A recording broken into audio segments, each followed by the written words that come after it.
बिस्मिल्लाहिर्रहमानिर्रहीम। अस्सलाम वालेकुम students, welcome to Aspire online classes और मैं हूं आपका बायोलॉजी टीचर मोहम्मद राहील साबर। तो स्टूडेंट, हमारा चैप्टर 1 चल रहा था, 40 लेक्चर हमारे हो चुके हैं। आज हम स्टार्ट करने जा रहे हैं अपना लेक्चर नंबर 41। लास्ट लेक्चर में हमने बायोलॉजिकल सर्विसेज फॉर मैनकाइंड शुरू की कि बायोलॉजी ने हमारे लिए क्या क्या सर्विसेज परफॉर्म की, हमारे लिए क्या क्या जो थे वो बेनिफिट्स जो हैं वो बायोलॉजी ने प्रोवाइड किए। उन्हीं में एक हमारा जो नई सर्विसेज है बायोलॉजी ने जो हमारे लिए की वो है जी डिजीज़ कंट्रोल। कि आपको किसी किस्म की कोई डिजीज़ का सामना है तो आप उससे कंट्रोल करना चाहते हैं, उससे प्रिवेंशन चाहते हैं, बचना चाहते हैं, तो उसके लिए कौन कौन से मेथड हैं जो आप अडॉप्ट कर सकते हैं ताकि उनसे आप क्या कर सकें, बच सकें। तो बायोलॉजी ने हमें जो इन्फॉर्मेशन थी ताकि डिजीज़ को कंट्रोल किया जाए, डिजीज़ से बचा जाए, उनमें जो फर्स्ट इन्फॉर्मेशन है वो है जी प्रिवेंटिव मेजर। देखिए जी, सबसे आसान और सबसे बेहतर तरीका किसी भी डिजीज़ से बचने का ये होता है कि आप प्रिवेंटिव मेजर करें, एहतियाती तदाबीर करें। मीन आपको मालूम है कि फ़लाँ चीज़ से जो है वो डिज़ीज़ होती है, फ़लाँ चीज़ को टच करने से होती है, या फ़लाँ चीज़ की बिहाफ पर जो है वो एजेंट जो है वो ट्रांसमिट होता है, तो आप कोशिश कीजिए उससे अवॉइड कीजिए। मीन एक पेशेंट है और आपको पता है वो जो डिज़ीज़ है वो एक से दूसरी में बड़े आसानी से ट्रांसफ़र हो जाती है, कॉन्टेजियस नेचर की है, यानी वो अछूत की बीमारी है, टच करने से एक से दूसरे में ट्रांसफ़र हो जाती है। तो आप कोशिश कीजिए आप उसे टच ना कीजिए, उसकी कोई इस्तेमाल शुदा चीज़ इस्तेमाल ना कीजिए। तो पहला और सबसे आसान और सबसे बेहतर तरीका यह है किसी भी बीमारी से बचने का कि आप प्रिवेंटिव मेजर्स करें, एहतियाती तदाबीर करें, कि एहतियात करें कि जिस जगह पे बीमारी है उस जगह पे आप ना जाएं, जिसको बीमारी है उसको आप कम से कम जो है वो क्या करें जी, मुलाकात करें, ताकि वो बीमारी उससे आप में ट्रांसफ़र ना हो। तो पहला और सबसे आसान और बेस्ट तरीका आपके पास ये है कि एहतियात की जाए। दूसरा तरीका क्या है, उसकी क्या करवा ली जाए, वैक्सीनेशन करवा ली जाए। अब वैक्सीनेशन क्या होती है, बीमारी होने से पहले जो आप जो है वो मेडिसिन वगैरह यूज़ करते हैं, उसकी जो है वो अपनी बॉडी में इम्यूनिटी पैदा करने के लिए जो वीक जर्म्स इंट्रोड्यूस करवा लेते हैं उसे वैक्सीनेशन कहते हैं। अक्सर आप पोलियो की वैक्सीनेशन करवाते हैं बच्चों को, उनकी अर्ली एज में पोलियो वगैरह, मीजल्स वगैरह, मम्स वगैरह, स्मॉल पॉक्स वगैरह, इनकी जो है वो क्या किए जाते हैं, ड्रॉप्स वगैरह पिलाए जाते हैं, मेडिसिन दी जाती हैं। और उसका मेन पर्पस क्या होता है कि बाद में कभी ज़िंदगी में कभी इस तरह की बीमारी ना हो। तो इस तरह पहला तरीका कि आप एहतियात करें। दूसरा तरीका, फ़र्ज़ करें आपसे एहतियात नहीं होती तो आप उसकी अर्ली एज में क्या करवा लें, वैक्सीनेशन करवा लें, कि पहले से मेडिसिन आपकी बॉडी में हो। अगर कभी कोई भी बैक्टीरिया, कोई भी वायरस आपकी बॉडी में आ जाए तो आपकी बॉडी के अंदर पहले से उसके लिए क्या मौजूद हो, इम्यूनिटी मौजूद हो। And the last one is drug treatment. फ़र्ज़ करें आपसे जो है वो प्रिवेंटिव मेजर्स नहीं हो पाए, मीन आप एहतियात तरीके से नहीं कर पाए और आपने वैक्सीनेशन भी नहीं करवाई, यानी पहले से आपकी बॉडी में इम्यूनिटी पैदा नहीं हुई, पहले से आपने बॉडी में उन जो है डिजीज़ के ख़िलाफ़ वैक्सीनेशन यूज़ नहीं की, तो अब फाइनली आपको क्या होगी है, बीमारी। तो अब एक ही तरीका है उससे बचने का कि आप क्या कीजिए, ड्रग्स को यूज़ कीजिए, मेडिसिन को यूज़ कीजिए, ताकि उससे क्या किया जा सके, बॉडी को बचाया जा सके। सो आइए स्टार्ट करते हैं with the first one, preventive measures, यानी एहतियाती तदाबीर। क्या क्या एहतियात करनी चाहिए, किस तरह एहतियात करनी चाहिए। सो बायोलॉजी ने इसके अंदर बहुत इंपॉर्टेंट रोल परफॉर्म किया है। बायोलॉजी ने आपको सारी डिजीज़ बता दी कि ये डिजीज़ हैं जो इंसानों को हो सकती हैं, और ये काजेटिव एजेंट हैं जो इन डिजीज़ को क्या करते हैं, काज करते हैं। मीन बैक्टीरिया के बारे में बता दिया, वायरल के बारे में बता दिया, फंजी के बारे में बता दिया, आपको ये गाइड कर दिया गया कि आजकल ये जो बीमारी चल रही है जी वो बैक्टीरिया की वजह से है, ये जो बीमारी है वो वायरस की वजह से है, ये जो बीमारी है ये फंजी की वजह से है। इस तरह तो पॉजिटिव एजेंट बताए गए और साथ साथ फिर उनकी क्या बताई गई, सिम्टम्स भी बताई गई कि स्टूडेंट्स अगर आपको ये सिम्टम्स हो तो आपको ये वाली बीमारी है, अगर ये सिम्टम्स हो तो आपको ये वाली बीमारी है। और ना सिर्फ आपको सिम्टम्स बताए गए, पॉजिटिव एजेंट बताए गए, बल्कि उसका मोड ऑफ ट्रांसमिशन भी बताया गया कि अगर किसी एक फर्द को, किसी एक बंदे को ये बीमारी हो जाए तो इस तरह वो एक से दूसरे में ट्रांसफर हो सकती है। इसलिए कोशिश कीजिए जिस बंदे को वो बीमारी हो उसके साथ इस तरह के रिलेशंस नहीं होने चाहिए, इस तरह का कांटेक्ट नहीं होना चाहिए। सारा कुछ आपको किसने बताया, बायोलॉजी ने बताया। सो आइए देखते हैं preventive measures. So biology provide a lot of information about the causative agent of disease. तो डेफिनेटली जितनी भी डिजीज़ हैं उनके कॉजेटिव एजेंट बायोलॉजी ने पहले से हमें बता दिए, या वो वायरस होंगे, या वो बैक्टीरिया होंगे, या वो फंजी होंगे, या कुछ और प्रोटोजोन जो है वो क्या होते हैं, इन्वॉल्व होते हैं। अब ना सिर्फ कॉजेटिव एजेंट बताया बल्कि उन डिजीज़ की हमें सिम्टम्स भी बताई कि अगर ये सिम्टम्स होंगी तो ये डिजीज़ होंगी। फिर उनके मोड ऑफ ट्रांसमिशन भी बताए कि अगर वो वायरस है तो वो कैसे ट्रांसफर होगा, अगर बैक्टीरियल इन्फेक्शन है तो बैक्टीरिया कैसे ट्रांसफर होता है from one infected towards one is healthy, किस तरह उनमें जो है वो ट्रांसमिशन होती है उस पैरासाइट की या उस इन्फेक्टेड एजेंट की। इन सारी चीज़ों के बारे में हमें किसने बताया? बायोलॉजी ने बताया। एग्जाम्पल लीजिए, हमारे पास एड्स जिसे आप बोलते हैं एक्वायर्ड अमीनो डेफिशिएंसी सिंड्रोम, जिसके अंदर क्या होता है, पेशेंट के अंदर जो उसका इम्यूनिटी सिस्टम होता है वो बहुत ज़्यादा वीक हो जाता है। जब इम्यूनिटी सिस्टम वीक हो जाता है तो हर चीज़ से बचाने वाला काम करता कौन है? इम्यूनिटी सिस्टम करता है। अब जब आपका वही ख़राब हो गया तो जो भी वायरस आपकी बॉडी में जाएगा, जो भी बैक्टीरिया आपकी बॉडी में जाएगा, आपको वो वाली डिजीज़ बड़ी आसानी से होना शुरू हो जाएगी। आपकी बॉडी बड़ी ससेप्टिबल, बड़ी सेंसिटिव हो जाएगी for all kinds of bacteria, for all kinds of protozoan, कि वो आसानी से आपकी बॉडी को क्या कर सके? डैमेज कर सके। सो एड्स में हमने कहा इम्यूनिटी क्या हो जाती है? वीक हो जाती है बहुत ज़्यादा, क्योंकि जो इम्यूनिटी के कॉन्ट्रीब्यूटर होते हैं वो डिस्ट्रॉय कर दिए जाते हैं। The next one is hepatitis. Hepa stands for liver, titis stands for inflammation. So inflammation of liver, तो ये बड़ी दो फेमिलियर डिजीजेस हैं हमारे आजकल के दौर में। तो इनके जो कॉजेटिव एजेंट थे वो भी किसने बताया? हमें बायोलॉजी ने बताया। और इनकी जो सिम्टम्स थी वो भी हमें किसने बताई? बायोलॉजी ने बताई। और इनके जो ट्रांसमिशन होने के डिफरेंट मेथड हैं वो भी हमने किससे सीखे जी? बायोलॉजी से सीखे। सो आइए जी देखते हैं इनके जो कॉजेटिव एजेंट है वो कौन से हैं। सो एड्स जो है वो cause by HIV virus. HIV stands for human immunodeficiency virus, यानी ऐसा वायरस जो ह्यूमंस की क्या करता है? इम्यूनिटी को वीक कर देता है। ये जो ऊपर आपको डायग्राम नजर आ रही है ये HIV वायरस है। और जो सेकंड है आपके पास वो क्या है जी? H वायरस, यानी हेपेटाइटिस वाला वायरस। ये जो नीचे आपको डायग्राम नजर आ रही है ये हेपेटाइटिस वायरस है। फिर ये भी आगे कई कैटेगरीज में डिवाइड होता है इंशाल्लाह। इसी जो है वो क्लास के अंदर आपने चैप्टर 6 के अंदर आखिरी जो टॉपिक, सॉरी चैप्टर 5 के अंदर जो आखिरी टॉपिक होगा वो हेपेटाइटिस के ऊपर ही होगा, जिसकी डिफरेंट टाइप हैं ABCDEFG, बेशुमार इसकी क्या है जी? टाइप्स हैं। ज़्यादा फेमिलियर A, B और C है। तो खैर हमारे पास जो हेपेटाइटिस है उसका जो एजेंट है कॉजेटिव वो भी क्या है जी? वायरस। तो हमें बायोलॉजी ने बताया कि दोनों क्या है जी? वायरल डिजीजेस हैं। उसके बाद हमें उसने क्या बताया?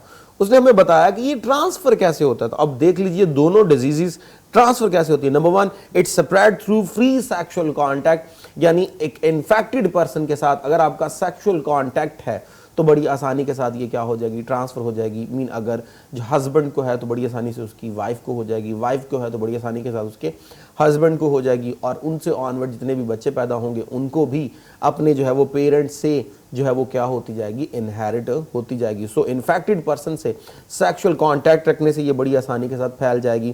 थ्रू ब्लड ट्रांसफ्यूजन, अक्सर क्या होता है खून की कमी हो जाए किसी वजह से, किसी एक्सीडेंट की वजह से या किसी और बीमारी की वजह से, तो क्या किया जाता है? एक पेशेंट को दूसरे का क्या करते हैं जी? ब्लड लगा देते हैं, किसी हेल्थी पर्सन का। लेकिन अगर उस हेल्थी पर्सन में पहले से कोई डिजीज़ मौजूद है जिसकी अभी सिम्टम्स शो नहीं हुई क्योंकि उसकी इम्यूनिटी बड़ी स्ट्रांग थी, तो ब्लड किसी को इन्फेक्टेड को लगा दिया, तो इन्फेक्टेड तो पहले ऑलरेडी इन्फेक्टेड है, इम्यूनिटी उसकी पहले से ही वीक है, तो जब उसमें ब्लड आपने लगा दिया और उसमें पहले से कोई वायरल इन्फेक्शन या बैक्टीरियल इन्फेक्शन है तो बड़ी आसानी के साथ वो क्या हो जाएगा? उस इन्फेक्टेड पर्सन में प्रोलिफरेट होना शुरू हो जाएगा। सो ब्लड ट्रांसफ्यूजन, यानी जब खून की मुंतकली होती है उस वक्त ये बीमारी बड़ी आसानी के साथ क्या हो जाती है? ट्रांसफ़र हो जाती है। या बॉडी फ्लूइड एक्सचेंज हो जाए, सलाइवा जो है वो इन्फेक्टेड पर्सन से जो है वो ट्रांसफ़र हो गया। या ब्रेस्ट फीडिंग है, मदर को है तो वो ब्रेस्ट फीडिंग कर रही है अपने बच्चों को, तो उसको आसानी से क्या हो जाएगा? ट्रांसफ़र हो जाएगा। तो इस तरह ये बड़ी आसानी से क्या हो जाता है? एक पर्सन से दूसरे पर्सन में ट्रांसफ़र हो जाता है। नेक्स्ट जी, बाय यूजिंग कॉन्टैमिनेटेड सिरिंजेस। जो सिरिंजेस हम इस्तेमाल करते हैं अगर वो प्रॉपर तरीके से स्टेरलाइज नहीं है, वो आलूदा हैं, गंदी हैं, इस्तेमाल शुदा हैं, इसी इन्फेक्टेड पेशेंट के ऊपर पहले से इस्तेमाल की हुई थी और वही आप पे इस्तेमाल होना शुरू हो गई, या सर्जिकल इंस्ट्रूमेंट प्रॉपर तरीके से जो है वो साफ़ सुथरे नहीं है। हेपेटाइटिस का जो फैलने का सबसे बड़ा जो सोर्स आजकल जो है वो आइडेंटिफाई हुआ है वो डेंटिस्ट हैं।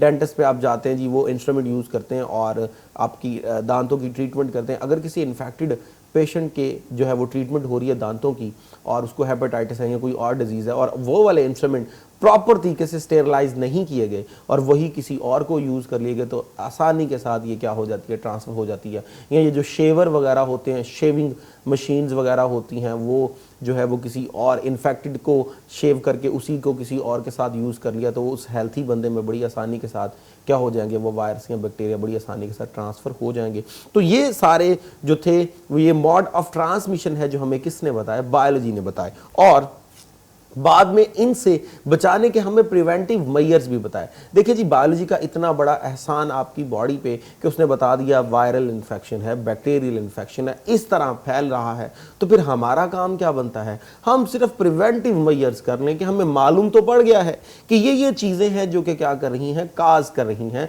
इन चीज़ों से ये बड़ी आसानी से स्प्रेड होता है, तो हम उनसे क्या कर लें, अवॉइड कर लें। जैसे अभी आपने पढ़ा कि सेक्सुअल कॉन्टैक्ट से होता है, तो आप जब आपको मालूम पड़ गया है कि अगर किसी पर्सन को है तो हम उससे सेक्सुअल कांटेक्ट रखने से क्या करें, गुरेज करें। हम क्या करें, जब भी नीडल वगैरह या इंस्ट्रूमेंट वगैरह इस्तेमाल करें तो वो क्या होनी चाहिए, स्टेरलाइज होनी चाहिए। अगर ब्लड ट्रांसफ्यूजन है तो प्रॉपर उसका क्रॉस मैच हो, प्रॉपर उसके टेस्ट हो ताकि मालूम पड़े कि वो बिल्कुल सेफ है, ताकि आसानी के साथ किसी और जो है वो इन्फेक्टेड पर्सन को आप लगा सको ताकि उसमें क्या आ सके, रिकवरी आ सके। ये तो था आपके पास प्रिवेंटिव मेजर्स। सपोज कीजिए आप प्रिवेंटिव मेजर्स नहीं कर पाते तो फिर बेस्ट वे आपके पास क्या है कि आप वैक्सीनेशन का मेथड अडॉप्ट कर लीजिए। अब वैक्सीनेशन क्या होती है, टू इंट्रोड्यूस वीक और dead germs inside the body of the living organism to produce immunity। so living organism की बॉडी के अंदर डेड और वीक जर्म्स इंट्रोड्यूस करवाए जाते हैं। सपोज कीजिए हमारे पास जो भी काजेटिव एजेंट है, सपोज HIV हमने कहा वो एड्स काज करता है, तो HIV वाला जो वायरस है उसको आप वीक कर दीजिए और वीक करके उसका कल्चर तैयार करके आप ऑर्गेनिजम्स के अंदर इंट्रोड्यूस करवा दीजिए, उनमें एड्स के खिलाफ क्या आ जाएगी, इम्यूनिटी आ जाएगी।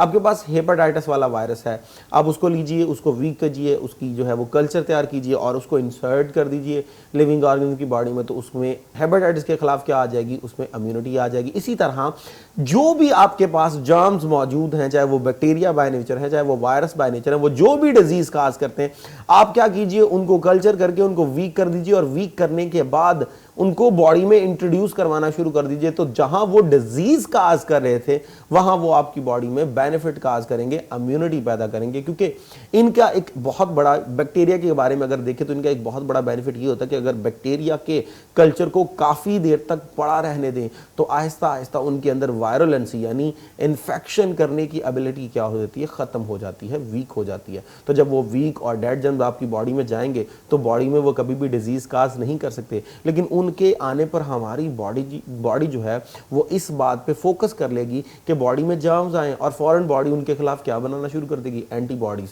जब एंटीबॉडीज़ बनेगी तो एंटीबॉडीज़ किल करने आएंगी इन जर्म्स को। ये जर्म्स तो पहले से ही किल हैं, जब पहले से ही किल हैं, पहले से ही वीक हैं, पहले से ही जो है वो मरे हुए थे, तो हमारी बॉडी में आकर इन्होंने हमारी बॉडी को एक दफ़ा फोकस करवा दिया कि वो इम्यूनिटी पैदा करें और हमारी बॉडी ने उस पर क्या पैदा करना शुरू कर दी, इम्यूनिटी पैदा करना शुरू कर दी। सो बॉडी के अंदर डेड और वीक जर्म्स को इंट्रोड्यूस करवाया जाए ताकि बॉडी फौरन जो है वो एक्टिव होके इम्यूनिटी पैदा करे, उसे हम वैक्सीनेशन कहते हैं। सो वीक और डेड जर्म्स का बॉडी में इंट्रोड्यूस करवाना वैक्सीनेशन, और उसकी वजह से जब आपकी बॉडी में इम्यूनिटी पैदा होना शुरू हो जाती है उसे हम क्या बोलते हैं, इम्यूनाइजेशन बोलते हैं। सो नेक्स्ट इसकी क्या है जी, use of attenuated culture. Attenuated culture stands for weak और डेड जर्म्स का जो आपके पास कल्चर होता है उसे अटेन्युएटेड कल्चर कहते हैं। सो अटेन्युएटेड कल्चर को यूज किया जाए ताकि बॉडी में क्या पैदा हो, इम्यूनिटी पैदा हो, उसे भी हम क्या बोलते हैं, वैक्सीनेशन कहते हैं। याद रखिएगा, जर्म्स को इंट्रोड्यूस करवाना वैक्सीनेशन है, इम्यूनिटी का पैदा होना इम्यूनाइजेशन है। सो ये तो था आपके पास वैक्सीनेशन। और इम्यूनाइजेशन क्या होगी, प्रोडक्शन ऑफ इम्यूनिटी और improvement in immunity due to vaccination, वो आपके पास क्या कहलाती है, वो आपके पास जो है वो इम्यूनाइजेशन कहलाती है। बेशुमार डिजीज़ जो है वो इनकी बेस पे क्या कर ली गई हैं, कंट्रोल कर ली गई हैं। मीजल्स हो गया, मम्स हो गया, स्मॉल पॉक्स हो गया, बेशुमार जो बीमारियां हैं वो इन टेक्निक्स को यूज़ करके हमने क्या कर ली हैं, कंट्रोल कर ली हैं। सबसे पहले इस मेथड को इंट्रोड्यूस किसने करवाया था, एडवर्ड जेनर ने 1796 में फर्स्ट टाइम इसको क्या करवाया था, इंट्रोड्यूस करवाया था। उस ज़माने में क्या था जी, एक बीमारी बहुत ज़्यादा मशहूर हो गई थी जो ज़्यादातर मिल्क मेड यानी गवालों के हाथों पे दाने निकलते थे, जिसे कहा गया काउ पॉक्स।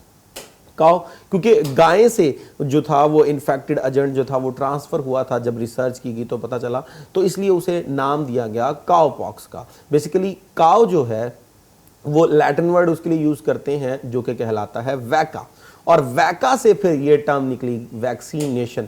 उस ज़माने में एडवर्ड जिनर ने क्या किया, उसने जो काउ पॉक्स थे, ज़ख्मों से पस निकाला और पस को कल्चर किया, उस कल्चर के अंदर नीडल्स को डिप किया और हेल्थी पर्सनस को लगाया ताकि देखा जाए कि क्या उनको इन्फेक्शन ट्रांसफ़र होता है। तो जब उनको जो था वो नीडल्स लगाई गई तो उनके अंदर इन्फेक्शन की बजाय क्या पैदा होना शुरू हो गई, इम्यूनिटी पैदा होना शुरू हो गई, जो इस बात को आइडेंटिफाई करती है कि ये जो है वो इम्यूनाइजेशन की तरफ जा रहे हैं। अब ज़रा गौर कीजिए, जब पस लगाया जा रहा है तो पस क्या है, आज जो है वो बायोलॉजिकल साइंसेस ये बात क्लियर कर चुकी है कि जब जो है वो माइक्रोब्स वगैरह और वाइट ब्लड सेल्स वगैरह जब आपस में कंपीट करते हैं तो वो मर जाते हैं। जब वो मर जाते हैं तो वो ज़ख्मों की सरफेस के ऊपर एक वाइट सब्सटेंस की फॉर्म में शो होते हैं जो पस होता है। तो पस बेसिकली अकैमुलेशन होता है डेड और वीक जर्म्स का। तो डेफिनेटली डेड और वीक जर्म किसी की बॉडी में आप इंसर्ट करेंगे, then they will act as a vaccination, तो वो वैक्सीनेशन का काम करेंगे। सो वैका से वर्ड निकला था पहली दफ़ा, जिसे हम काउ कहते हैं, वहीं से ये टर्म क्या की गई, इंट्रोड्यूस करवाई गई, वैक्सीनेशन। छोटी सी मैंने आपकी हिस्ट्री जो थी वो इसकी बता दी, डिटेल में हिस्ट्री जो है वो इंशाल्लाह चैप्टर जो है वो हम 6 में पढ़ेंगे। सो बेनिफिट्स ऑफ वैक्सीनेशन, वैक्सीनेशन के बेनिफिट्स क्या हैं, कंट्रोल किया जाता है डिजीज़ को, बेशुमार बैक्टीरियल इन्फेक्शन और वायरल इन्फेक्शन इससे बड़ी आसानी के साथ हम क्या कर लेते हैं, कंट्रोल कर लेते हैं। Use earlier make people immune against future disease, जैसे मैंने अभी बोला कि बच्चों को हम अक्सर क्या करते हैं, उनकी अर्ली लाइफ के अंदर हम जो है वो पोलियो के जो है वो उनको ड्रॉप्स पिलाते हैं, या मीज़ल्स और मम्स के, स्मॉल पॉक्स के उनको इंजेक्शन लगते हैं ताकि बाद में उनको जो है वो खसरा वगैरह ना हो, या पोलियो ना हो, या इस तरह की दूसरी डिजीज़ ना हो। तो बेशुमार जो वैक्सीनेशन होती हैं वो अर्ली एज में होती हैं और डिजीज होने से पहले होती हैं ताकि डिजीज हो ना पाए और पहले से इम्यूनिटी अवेलेबल हो। लेकिन कुछ वैक्सीनेशन जो है वो बाद में भी करवाई जाती हैं, जब हो जाए आपको इन्फेक्शन तब आप उसे ड्रग ट्रीटमेंट कहते हो।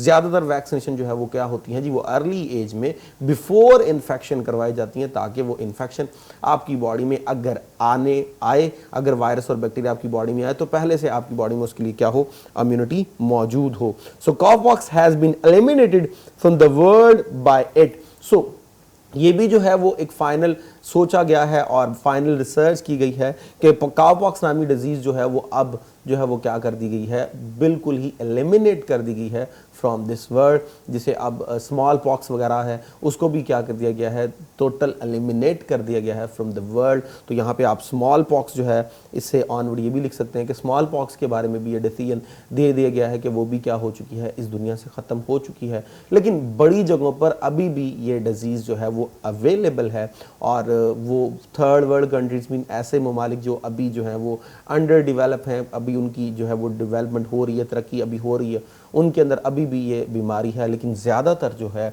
वो बीमारी क्या कर दी गई है, ख़त्म कर दी गई है। तो स्टूडेंट यहाँ तक इतना ही अभी तक जो है वो हमने ये लेक्चर कंप्लीट कर लिया। नेक्स्ट लेक्चर में इंशाल्लाह इससे ऑनवर्ड जो इसका थर्ड मैकेनिज़्म है वो पढ़ेंगे और नेक्स्ट जो इम्पॉर्टेंट टॉपिक है क्लोनिंग वो डिस्कस करेंगे। तो अब तक के लिए इतना ही, इजाज़त दीजिए। थैंक यू वेरी मच, अल्लाह हाफिज़।